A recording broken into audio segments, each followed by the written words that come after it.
New this morning, frenemies once more. President Trump taking a new swipe at his former friend and advisor Elon Musk in a post that sent Tesla's stock tumbling before the markets even opened today. The president reported, "I am saddened to watch Elon Musk go completely off the rails, essentially becoming a train wreck." Those words in all caps over the past 5 weeks. The billionaire Musk tweeted out a picture of a countdown clock saying it's basically, it's "no one has been arrested o'clock again."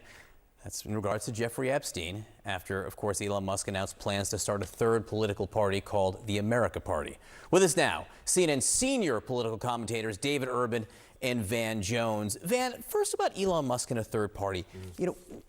What can he actually win here, or is this just about making others lose? Well, I'm very curious about this. His strategy apparently is to see if he can pick up 5 or 6 seats in the House and 1 or 2 in the Senate, which, things stay divided like this, would give him an awful lot of power, an awful lot of leverage. Now, what Senate seats he's going to get is kind of hard to figure out.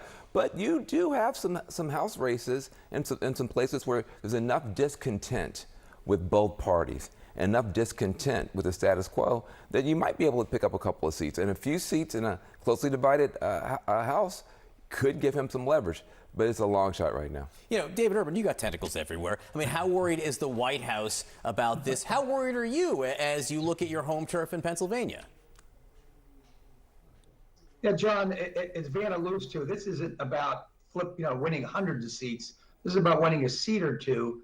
And when you're an individual who has several hundred billion, not million, but 700 billion that you can spend on these races, if you choose to, it becomes a real problem. But listen, I would just point out one thing. How is President Michael Bloomberg doing these days? Because remember, he spent $500 million of his own money on a race. So money isn't dispositive, right? You have to have good candidates. You have to have good issues. And listen, I think that Donald Trump managed to put together, if you look at the coalition, Van knows this very well, if you look at the coalition that Donald Trump put together to win, to become president, it's basically a third party.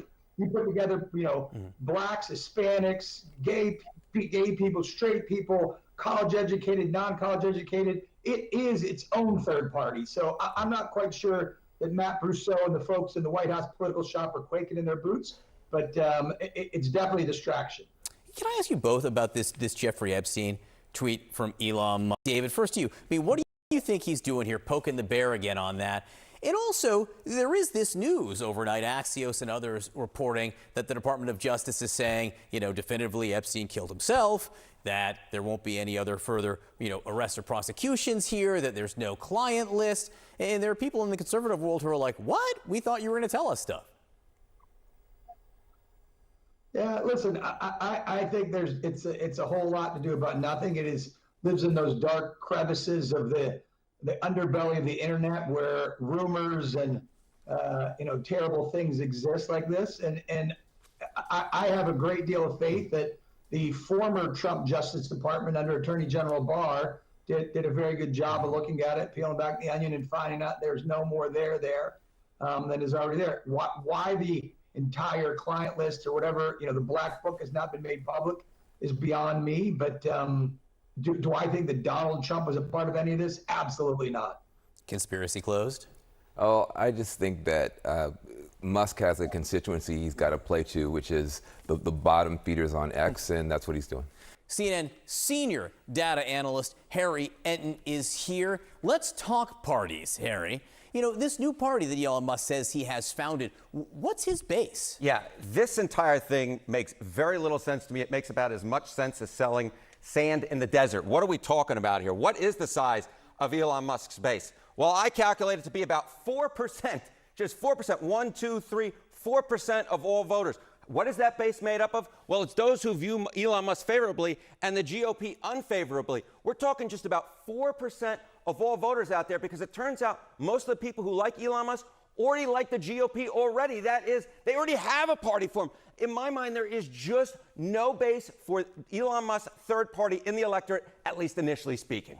All right. When we talk about third parties at the presidential level, the candidate who most recently had the most success in terms of getting the most votes was Ross Perot.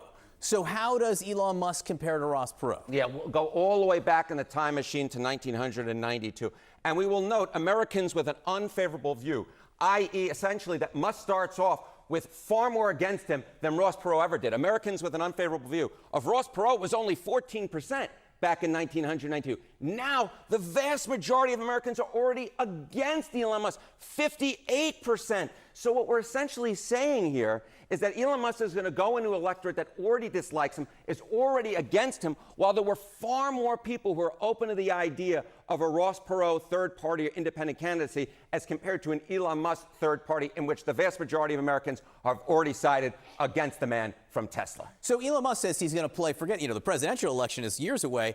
The congressional election next year, he says he wants to play there. What's the history of third-party candidates in congressional races? Horrible, awful, terrible, terrible, terrible. What are we talking about here? All right, elected to Congress from a third party since 1970, just 0.2% of all winners were either third party, independent, or write-in. We're only talking about 24 out of over 13,000 winners. The bottom line is third party, independents, they just don't succeed. Donald Trump is right when he's talking about the fact that third parties, simply put, don't work. I will leave with this one coda, though. When you're talking about 4% here, it may not be about winning the race, but 4% has been enough to sway an election back and forth. Ralph Nader in 2000, as we were talking about, he could spoil it for the GOP, but he probably can't win it himself. Harriet, thank you. Thank you very much. Sarah. All right, for more on this, I am joined now by Democratic Representative Josh Riley of New York. First of all, just what are your thoughts on Musk's announcement that he is going to be forming a third party? To be clear, there are other parties, the Green Party, the Libertarian Party, that already exist. But what are your thoughts on him as a multi-billionaire putting his name forward and saying, hey, we're going to have another party in existence? Yeah, well, it's good to be with you. I'm talking to you from the basement of our house in Ithaca, and if you can hear my 2-year-old crying, you know what his views on this are. Mine, look, I get the frustration that people have with both political parties.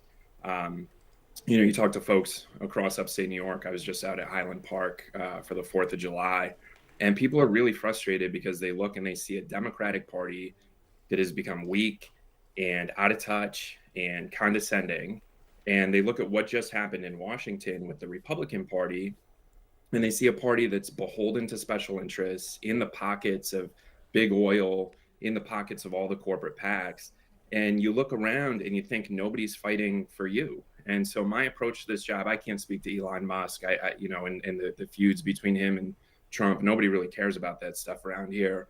But my approach to this job has been to show up in places that Democrats often don't go and show how the work we do can actually make their lives better, whether that's lowering utility prices or lowering grocery prices.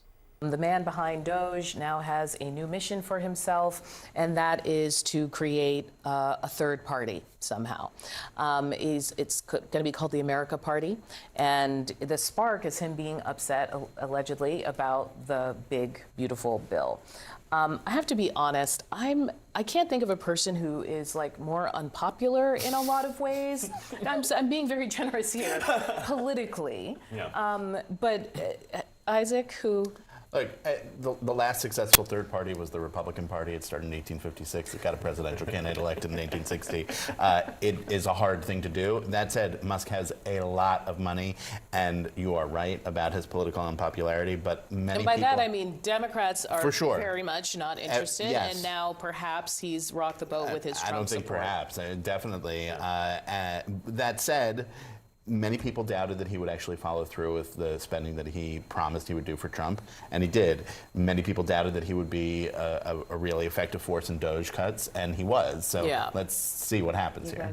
Yeah, I mean, hearing him speak about why he's doing this, I mean, he talks about, that the political middle doesn't have a party, and that is a fact. I mean, going out and talking to folks, increasingly people don't identify with either party. They look at both parties as out of touch, not actually helping Americans. Poll after poll shows that. Going out and talking to people, you hear it. So he certainly is identifying that, but again, with his unpopularity, with how difficult it is to establish that party, I think it's going to be certainly an uphill. And you don't have to win. You can certainly alter the future of an election. I was going to say, you can play the spoiler in some sense, perhaps, in especially if you're willing to throw millions and millions, billions of dollars into these sorts of things, and he certainly has no shortage of that. My question is, what is the constituency here? Because, as you mentioned, Democrats aren't in favor, and Republicans are sticking with Trump. They seemingly aren't being swayed by him. Is this a fiscally conservative, socially moderate? Like, what is Yes. the image here?